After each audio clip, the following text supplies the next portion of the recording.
I thought I knew every chapter of my husband's life until a young woman stood beside his casket, placed a single white rose on it, and whispered, "Goodbye, Dad." My name is Eleanor Brooks, and I was 69 years old the day I buried the man I had loved for nearly 4 decades. I believed grief had already shown me its cruelest face, but I was wrong. There are some truths that wait patiently until there is no one left to deny them. The October sky hung low over the cemetery outside Columbus, Ohio, the kind of gray sky that seemed determined to keep the sun hidden. A chilly breeze carried the scent of fallen leaves across the rows of polished headstones, and every gust reminded me that another season had arrived without Richard beside me. We had been married for 39 years. We raised one son together, celebrated birthdays in the same modest colonial house, argued over paint colors, laughed through power outages, and dreamed about traveling across the country after retirement. Those dreams now rested beneath 6 feet of freshly turned earth. Friends and relatives gathered around me, offering gentle hugs, soft words, and casseroles I knew would soon fill my refrigerator. Their kindness blurred into a quiet hum because all I could hear was the silence Richard had left behind. I stared at the polished walnut casket one last time before the funeral director signaled that the service had ended. People slowly drifted away toward their cars, speaking in hushed voices. Some squeezed my shoulder as they passed. Others promised to call. I nodded to every one of them, grateful but exhausted beyond words. My son Daniel wrapped an arm around me. "Ready to go home, Mom?" he asked softly. I almost answered yes when movement near the gravesite caught my attention. 2 figures had remained behind while everyone else was leaving. One was a woman who looked to be in her early 50s, dressed in a simple navy coat with silver beginning to show in her dark hair. Beside her stood a young woman who couldn't have been older than 27. She held a single white rose in both hands as though it were something fragile enough to break. Neither of them looked familiar. At first I assumed they had come for another service nearby, but then the younger woman stepped forward until she stood directly beside Richard's casket. She lowered the flower with careful hands and rested it gently against the polished wood. Her shoulders trembled as she closed her eyes. Then, in a voice barely louder than the wind, she whispered, "Goodbye, Dad." Time seemed to stop. I felt the air leave my lungs. My fingers tightened around the black gloves I had been holding all morning. Surely I had misunderstood. Surely grief had twisted my hearing. Richard and I had only one child. Daniel stood beside me, frozen, his eyes fixed on the stranger. The older woman quietly placed a comforting hand on the young woman's shoulder before guiding her a few steps back. Neither of them looked toward us. They simply stood there in silence, paying their respects with the quiet dignity of people carrying a sorrow they had hidden for a very long time. My heart pounded so loudly I could barely hear the wind. I searched every corner of my memory, trying to place either face. Church friends? Former neighbors? Distant relatives? Nothing. Richard had always introduced me to everyone important in his life. Or at least I believed he had. The young woman brushed away a tear, took one last look at the casket, and turned to leave. For just a brief moment our eyes met. There was no anger in hers. No accusation. Only sadness. A sadness that somehow felt as old as my own. She offered me the smallest nod before walking toward the cemetery gate beside the older woman. I wanted to call after them. I wanted to ask the question already echoing inside my mind. Instead I stood motionless, watching them disappear beyond the line of maple trees until only the rustling leaves remained. Daniel finally broke the silence. "Mom, do you know them?" I looked at the empty path where they had vanished and answered with complete honesty. No, my voice barely sounded like my own. I've never seen either of them before. Yet somewhere deep inside me, beneath the weight of fresh grief and unbearable confusion, a quiet certainty began to grow. Richard had left this world carrying a secret, and somehow that secret had just walked into his funeral. I barely remember the drive home. Daniel insisted on taking my car keys, and for the first time since Richard had become sick, I did not argue with him. I sat in the passenger seat watching familiar streets pass by, yet everything outside the window felt strangely distant, as though I were looking at someone else's hometown. Every traffic light seemed to last forever. Every neighborhood looked unchanged. Only my life had shifted in the span of a single whispered sentence. Neither of us spoke much. Daniel turned the radio off before we left the cemetery, leaving only the quiet hum of the tires against the pavement. After nearly 20 minutes he finally cleared his throat. "Mom, maybe we misunderstood what she said." I wanted to believe him. I truly did. But I had replayed those 2 words in my mind at least 100 times already. There had been no hesitation in her voice. No uncertainty. She had not called Richard sir. She had not said goodbye, Mr. Brooks. She had said Dad with the quiet certainty of someone speaking to the only father she had ever known. I simply stared ahead and answered, "I know what I heard." Daniel nodded slowly and tightened both hands around the steering wheel. "So do I." When we reached the house, the silence waiting inside felt heavier than it had that morning. Richard's favorite coffee mug still rested beside the sink exactly where I had left it after washing it 2 days before he passed away. His reading glasses remained on the end table beside his recliner. His old navy cardigan still hung on the coat rack by the front door. For 39 years those ordinary things had made our house feel complete. Now they felt like questions waiting for answers. Daniel helped me carry inside the flowers people had sent after the service. We placed bouquets across the dining room table because there was no longer enough space in the kitchen. White lilies, blue hydrangeas, roses, and handwritten sympathy cards filled every empty corner. The fragrance should have been comforting, but instead it reminded me of the funeral home. Daniel quietly made us both coffee. We sat across from each other. Without saying much. Eventually he looked at me and asked the question I had been avoiding. Did Dad ever disappear for long periods before I was born? I thought carefully before answering. Richard had traveled for work in the early years. He sold commercial heating equipment throughout Ohio, Indiana, and parts of Kentucky. Sometimes he spent 2 or 3 nights away from home. Back then we were young. We trusted each other completely. There had never been a reason to count hotel receipts or question delayed flights. "Nothing that ever worried me," I replied honestly. "He always called. He always came home." Daniel rubbed his forehead. "Maybe it happened before you met him." That possibility settled over the room like another layer of dust. Richard had been 33 when we married. I had been 30. We had both lived entire lives before we found each other. We talked about former jobs, old apartments, childhood memories, and college friends, but there were years neither of us discussed very often. I had never considered those missing years suspicious. They simply belonged to a younger version of the man I loved. After Daniel left that evening, promising to return the next morning, I wandered through the quiet house without purpose. I straightened magazines that did not need straightening. I folded a blanket already neatly folded. I watered the houseplants even though I had watered them the day before. Anything to keep my hands busy. Anything to stop my mind from returning to that young woman's face. Eventually I found myself standing in Richard's home office. It was the smallest room in the house, barely large enough for an oak desk, 2 bookshelves, and a worn leather chair. He had spent countless evenings there paying bills, organizing tax records, or reading history books. Nothing appeared unusual. Pens were lined up neatly inside a ceramic cup. His calendar still showed the month before his illness became serious. A pair of reading glasses rested on an open notebook. I sat in his chair and slowly opened the top desk drawer. Inside were envelopes, warranty papers, old receipts, and carefully labeled folders exactly as Richard always kept them. Orderly. Predictable. Reliable. That was the man I believed I knew. Then my eyes stopped on something I had never seen before. Tucked beneath a stack of insurance documents was a cream-colored envelope with my name written across the front in Richard's unmistakable handwriting. Just one word. Eleanor. Nothing else.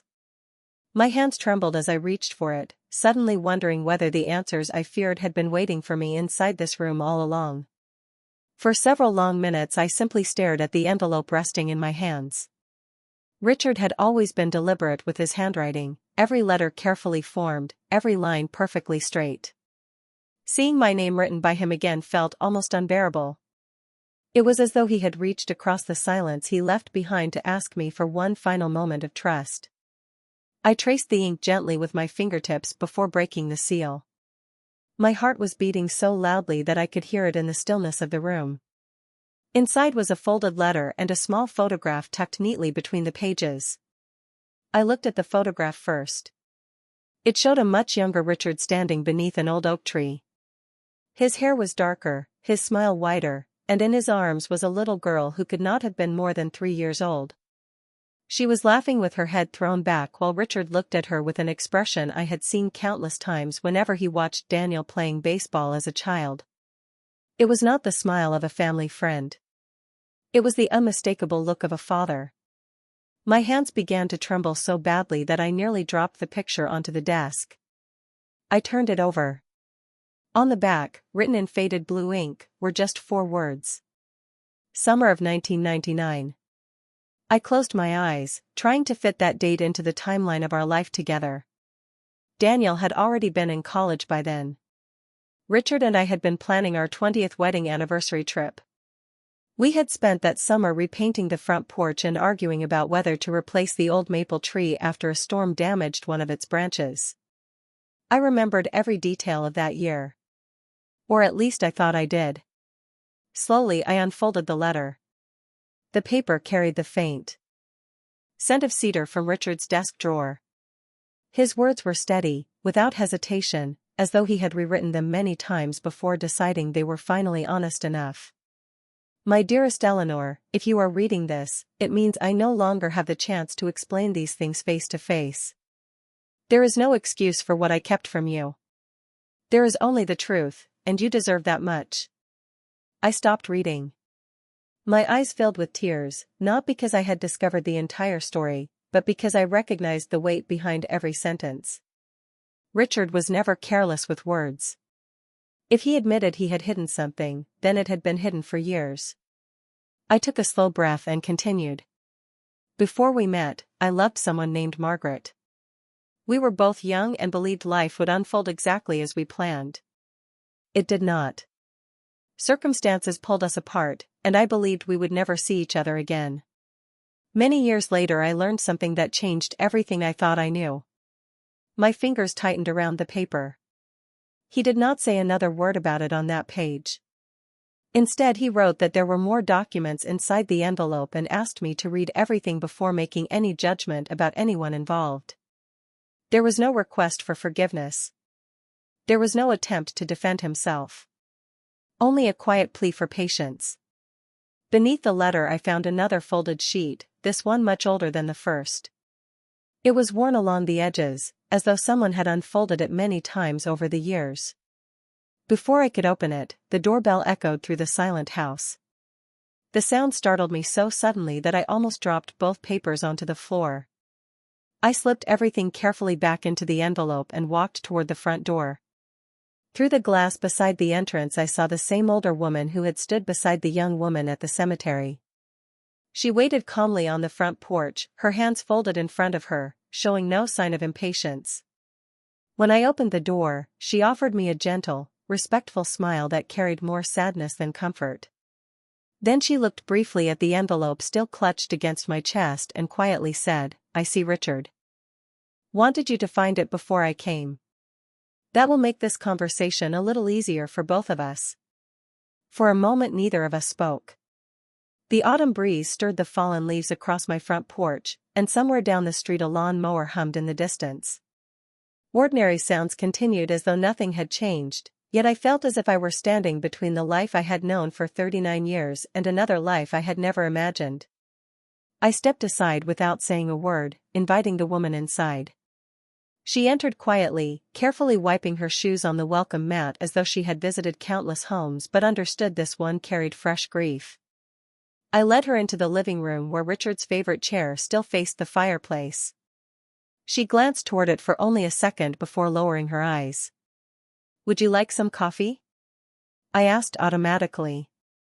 It was the same question I had asked every guest for decades. She smiled faintly. "Yes. Thank you." While the coffee brewed, neither of us tried to fill the silence with meaningless conversation. I noticed that she studied the framed family photographs lining the hallway. Pictures of Daniel growing up. Christmas mornings. Summer vacations on Lake Erie. Our anniversary trip to Charleston. She looked at them with quiet attention, almost as though she were searching for pieces of a story she had never been allowed to read. When I returned carrying 2 mugs, she accepted hers with both hands. "My name is Margaret Collins," she said gently. The name immediately brought me back to Richard's letter. Hearing it spoken aloud made everything inside the envelope suddenly feel more real. I sat across from her, still holding the cream-colored envelope against my lap. "Richard mentioned you," I replied carefully. She nodded once. "I hoped he would. He always said that if the truth ever came out, it should come from him first." She looked toward the window for a long moment before continuing. "He tried to tell you more than once. He simply could not find the courage." I wanted to ask 100 questions at once. Instead, I chose the only one that truly mattered. The young woman at the cemetery. Margaret's expression softened immediately. "Her name is Emily." She smiled with unmistakable pride. "She is 27 now. She teaches 3rd grade at an elementary school just outside Dayton. She loves old books, drinks too much sweet tea, and still cries during animated movies." The warmth in her voice reminded me so much of the way I used to describe Daniel that my chest tightened. She was speaking as any mother would. Then she added quietly, "Richard was very proud of her." I looked down at the photograph lying beside the envelope. "Did he raise her?" Margaret slowly shook her head. "No. Not the way he wanted to." There was no bitterness in her answer. Only sadness. Life became far more complicated than either of us expected. She paused before continuing. "When I discovered I was expecting a baby, Richard had already accepted a job in another state. We had ended our relationship months earlier because we believed our futures were taking us in different directions. I tried to reach him, but my letters came back unopened after he moved. I thought he had decided to leave the past behind." She folded her hands around the warm coffee mug. "Years passed. I married someone else who gave Emily his last name and loved her as his own. Richard never knew she existed." I looked at her in surprise. "Then how did he find out?"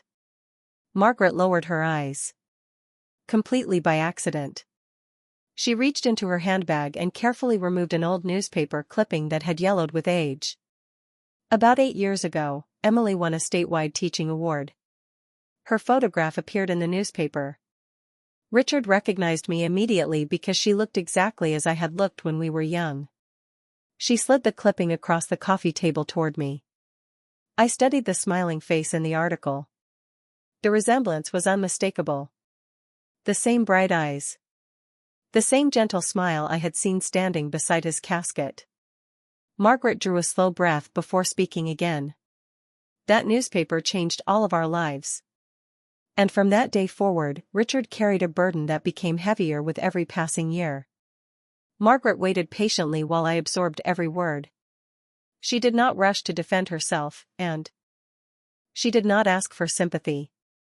She simply sat across from me with the quiet composure of someone who had carried the same story for many years. I looked once more at the newspaper clipping before setting it carefully beside Richard's letter. "So Richard contacted you after seeing this?" I asked. Margaret nodded slowly. "About 2 weeks later. I received a handwritten letter with no return address. I recognized his handwriting immediately." She smiled sadly. "He apologized before he explained anything else." I felt an unexpected ache in my chest because that sounded exactly like Richard. Whenever he believed he had disappointed someone, his first instinct was always to apologize. Margaret continued softly. He asked if Emily knew who he was. She did not. My husband, Thomas, had passed away several years earlier, and Emily believed Thomas was her biological father. I had never found a reason to reopen the past. It would only have complicated her life. I listened without interrupting. Every sentence challenged the picture I had carried of my marriage, yet nothing Margaret said sounded rehearsed or manipulative. It sounded painfully human. Richard asked if he could meet her, she said. I told him the decision could never be mine alone. Emily was already an adult. She deserved the truth, but she also deserved the choice. I found myself wondering how terrifying that conversation must have been. Learning that the man who raised you was not your biological father could shake anyone's sense of identity. Margaret seemed to read my thoughts. She did not react with anger, she said quietly. She reacted with silence. She spent nearly a week thinking before she agreed to meet him. I looked toward the family photographs on the mantel. Richard had never mentioned driving to Dayton. He had never invented excuses for disappearing overnight. When did they finally meet? I asked. 7 years ago, Margaret replied. At a small park halfway between our towns. Emily was so nervous that she almost turned around before getting out of the car. Richard arrived 30 minutes early because he was afraid she would think he had changed his mind. Despite everything, I could picture him doing exactly that. He had always arrived early for every important moment in his life. Parent-teacher conferences. Daniel's baseball games. Doctor appointments. Even church on Sunday mornings.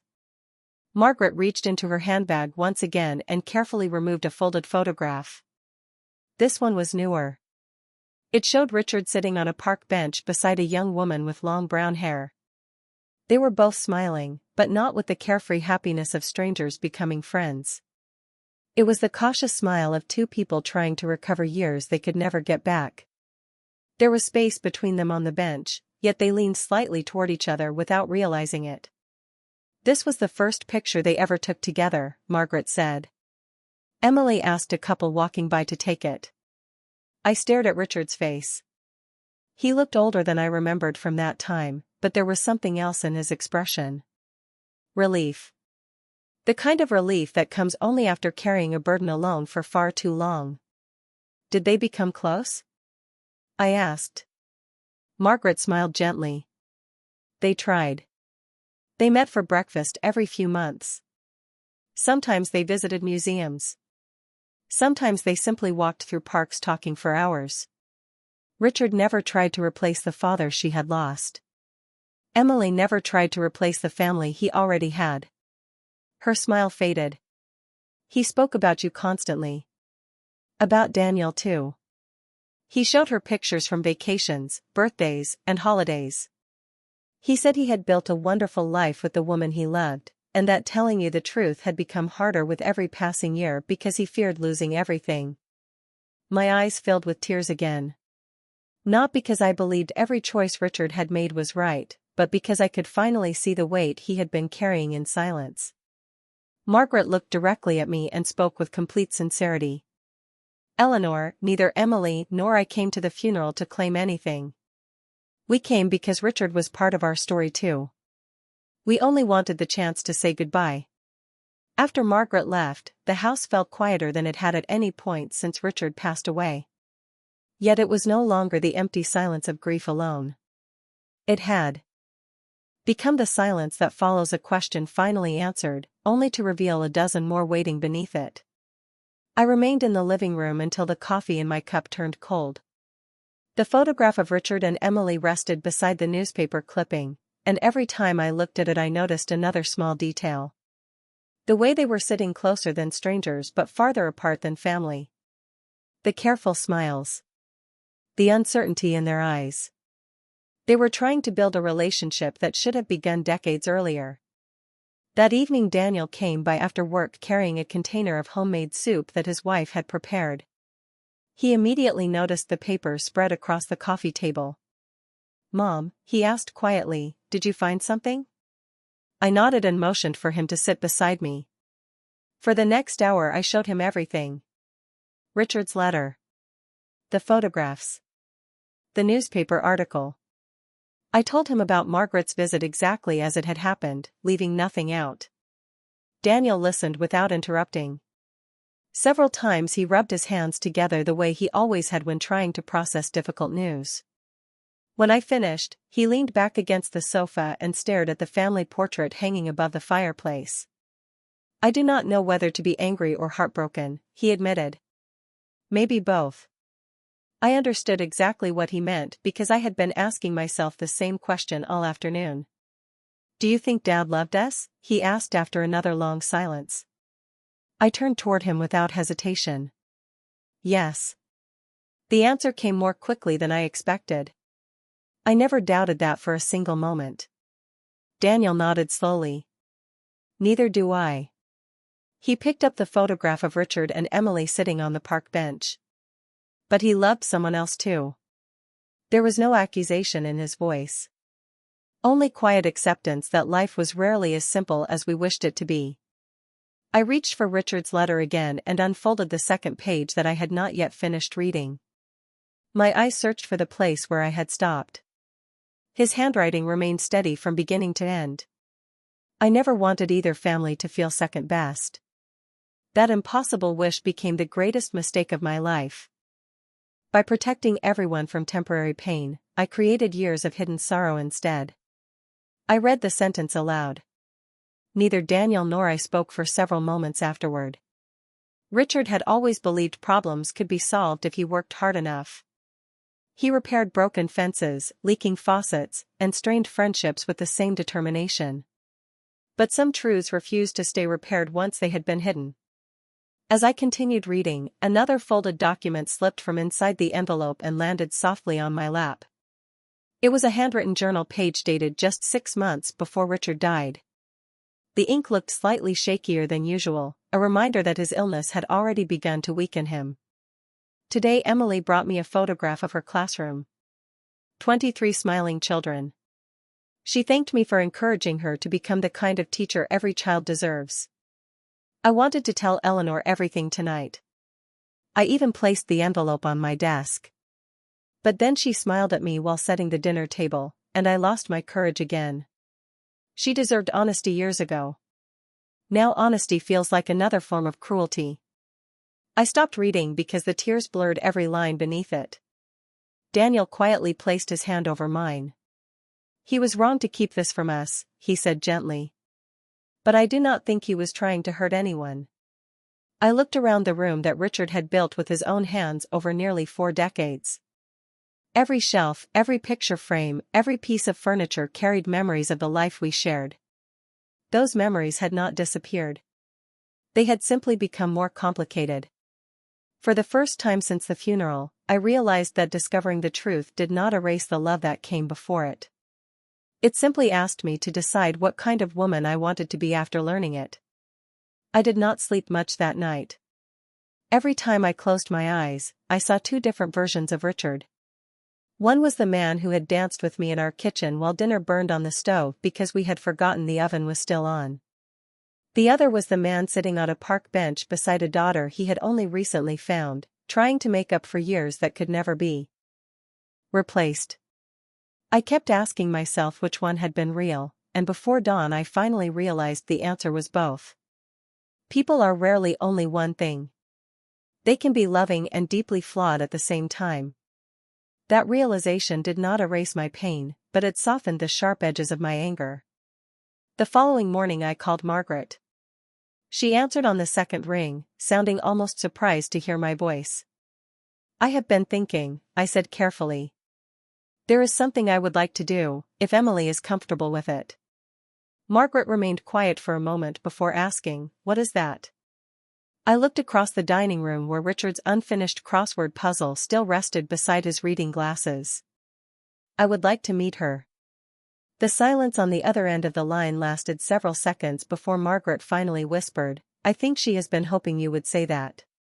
We agreed to meet the following Saturday at a small family-owned cafe halfway between Columbus and Dayton. It was the kind of place Richard had always loved, with homemade pies displayed behind glass and waitresses who greeted regular customers by name. I arrived 20 minutes early, more out of nervousness than punctuality. I chose a booth near the window where the morning sunlight stretched across the wooden table. I ordered coffee but barely touched it. Every time the front door opened, my heart beat a little faster. At exactly 10 o'clock, Margaret walked inside with Emily beside her. Emily wore a simple green sweater and carried herself with quiet confidence, but I noticed how tightly she held the strap of her handbag. She was just as nervous as I was. For a brief moment we simply looked at one another. Seeing her in daylight made the resemblance impossible to ignore. She had Richard's gentle smile, the same thoughtful eyes, and even the slight crease between her eyebrows whenever she felt uncertain. It was like looking at a familiar face rearranged into someone entirely new. Emily stepped closer and spoke first. "Mrs. Brooks, thank you for agreeing to see me." I smiled softly. "Please call me Eleanor." She nodded gratefully before sitting across from me. For the first few minutes we spoke. About ordinary things. The weather. The drive. The cafe. None of us seemed ready to touch the reason we were there.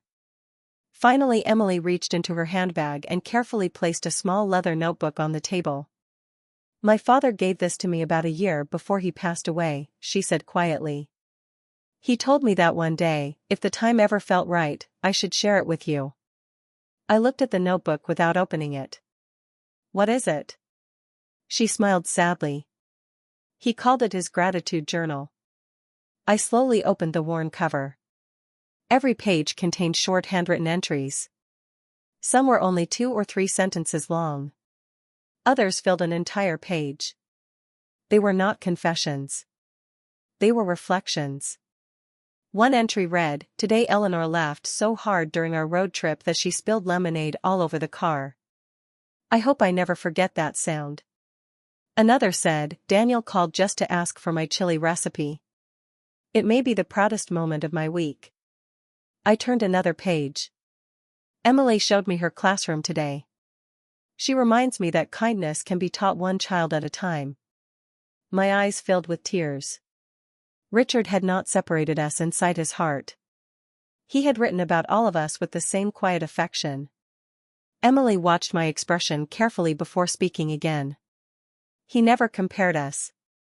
He never asked me to replace the family he already had.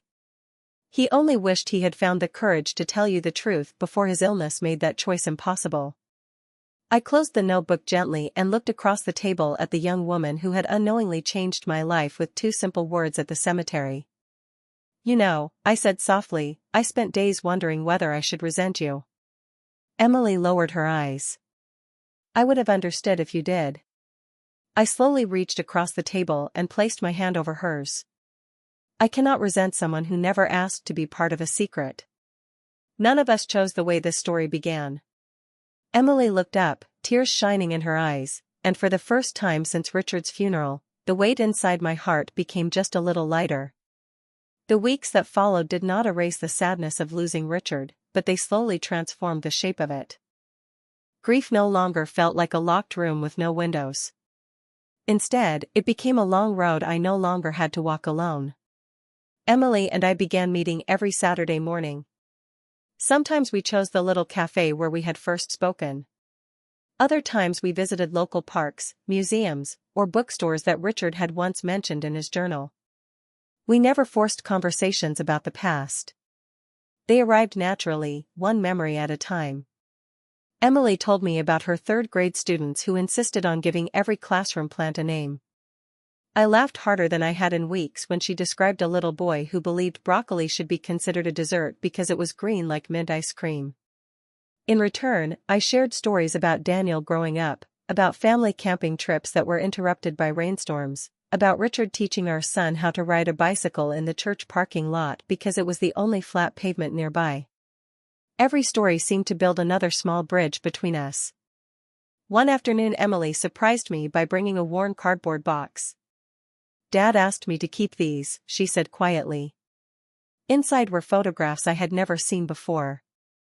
There were pictures of Richard standing beside Emily at her college graduation, smiling with unmistakable pride while keeping a respectful distance so her family could remain at the center of the celebration. There were photographs from quiet breakfasts, walks through botanical gardens, and visits to historical museums. Nothing extravagant. Nothing hidden behind glamour or excitement. Just ordinary moments shared between a father and the daughter he had found far too late. As I turned each photograph over, I noticed that Richard had written a short note on the back of almost every one.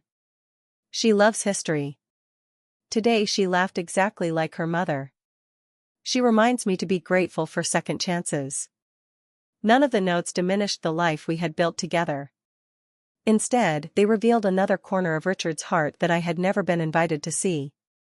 A few days later, Daniel asked if he could meet Emily. I watched both of them carefully when they arrived at my house on a Sunday afternoon. At first they stood awkwardly in the living room, uncertain how to greet each other. Then Daniel smiled and extended his hand. "I guess we have a lot of years to catch up on." Emily looked at his hand for only a second before shaking it warmly. "I would like that," she replied. The conversation that followed lasted nearly 4 hours. They compared childhood memories, discovered they both enjoyed old baseball stadiums, and laughed when they realized they had inherited the same habit of tilting their heads whenever they concentrated on solving crossword puzzles. More than once I caught myself smiling through quiet tears because I could see Richard in both of them. Not only in their faces, but in the kindness they showed each other. Before leaving that evening, Daniel walked into Richard's old workshop in the garage. He returned carrying a weathered wooden birdhouse that Richard had built years earlier but never painted. He held it carefully before turning to Emily. "Dad always planned to finish this someday," he said. "Maybe we should finish it together." Emily gently ran her fingers across the unfinished wood. "I think you would like that." The following weekend the three of us spent an entire afternoon in my backyard painting that little birdhouse blue with white trim, exactly the colors Richard always chose for outdoor projects. We laughed when Daniel accidentally got paint on his shirt. We argued playfully about where to hang it. When it was finally finished, we attached it to the old maple tree that still stood beside the porch, the same tree Richard had once wanted to replace after the storm but never did. As we stepped back to admire it, a pair of small songbirds landed nearby as though approving our work. No one spoke for several moments. We simply stood together beneath the autumn branches, watching the breeze move gently through the leaves. It occurred to me then that families are not always defined by the way they begin. Sometimes they are defined by the choices people make after discovering the truth. Richard's silence had separated us for many years, but honesty, even delayed, had quietly brought three strangers closer than any of us believed possible. Winter arrived quietly that year. The maple tree outside my kitchen window stood bare, except for the little blue birdhouse that Daniel and Emily had painted together. Every morning I watched sparrows come and go while I sipped my coffee, and somehow that simple sight reminded me that life always found a way to continue, even after the hardest seasons. Nearly 6 months had passed since Richard's funeral. The sharp pain of losing him had softened into something gentler, something I could carry without feeling crushed beneath its weight. One Saturday afternoon Daniel invited all of us to his house for dinner. Margaret came too. It was the first time every branch of Richard's complicated story had gathered around the same table. I noticed how nervous everyone seemed at first. There were careful smiles, polite questions, and the kind of quiet that often fills a room before strangers become comfortable with one another. Then Daniel's youngest daughter walked into the dining room carrying a tray of homemade cookies. She looked at Emily with complete innocence and asked, "Dad says you are my aunt. Is that true?" The room fell silent for only a heartbeat. Emily glanced at me, uncertain how to answer. I smiled and nodded. "Yes," I said softly. "That is true." The little girl grinned as though someone had just announced an extra Christmas morning. "That means I have another person to hug." She wrapped her arms around Emily without another question. Children have a remarkable way of accepting truths that adults spend years fearing. They rarely ask why love arrives late. They simply make room for it. During dinner we shared stories about Richard that none of us had heard before. Margaret remembered how he used to whistle while changing the oil in his old pickup truck. Daniel laughed because Richard had done exactly the same thing in our driveway for decades. Emily admitted that every birthday card he ever gave her contained the same handwritten sentence. Never stop being curious. I smiled because every birthday card Richard ever gave Daniel ended with those exact words. It suddenly became clear that despite living separate lives, both of his children had carried the same quiet encouragement from the same man. After dinner Daniel disappeared into another room and returned carrying a framed photograph. It was the picture of Richard sitting on the park bench beside Emily. He had placed it next to one of our favorite family portraits from years earlier. "I think these belong together," he said. No one objected. We set both photographs on the fireplace mantel where they stood side by side, not competing with each other, but completing a story that had once been divided. Before everyone left that evening, I remembered the final page of Richard's letter. I had not shared it with anyone because I needed time before reading it aloud. I retrieved the folded page from the drawer where I had kept it safe and stood quietly in the living room. Everyone gathered around as I unfolded the paper. Richard's familiar handwriting greeted me once again. "If you are all together when these words are finally read, then life has been kinder than I deserve. I made mistakes that cannot be undone, but I hope they do not become the reason good people remain strangers. Eleanor, thank you for giving me a life filled with love and stability. Daniel, thank you for becoming the man every father hopes his son will be. Emily, thank you for allowing an old man the chance to know his daughter before it was too late. Margaret, thank you for showing grace when resentment would have been easier. My greatest wish is simple. Please do not measure one another by my failures. Measure one another by the kindness you choose after learning the truth." When I finished reading, no one spoke. We did not need to. The room itself seemed filled with everything Richard had been unable to say while he was alive. I folded the letter carefully and placed it back inside its envelope. Then I looked around at the people standing in my living room. They had entered my life through heartbreak, confusion, and unanswered questions. Yet somehow they had become part of my future instead of remaining part of my pain. Sometimes I think back to that cold afternoon in the cemetery when a young woman placed a single white rose on my husband's casket and whispered 2 words that shattered everything I believed I knew. At the time I thought those words marked the end of my family. I could not have been more mistaken. They marked the beginning of a larger one. Richard left this world carrying a secret that he should have shared long before his final days, and I will always wish he had trusted me with the truth while we still had time. But I also know this. Love is not made smaller when it is shared honestly. It becomes smaller only when fear locks it away. In the end, I did not lose the family I thought I had. I discovered the family that had been waiting, quietly and patiently, for the truth to bring us home.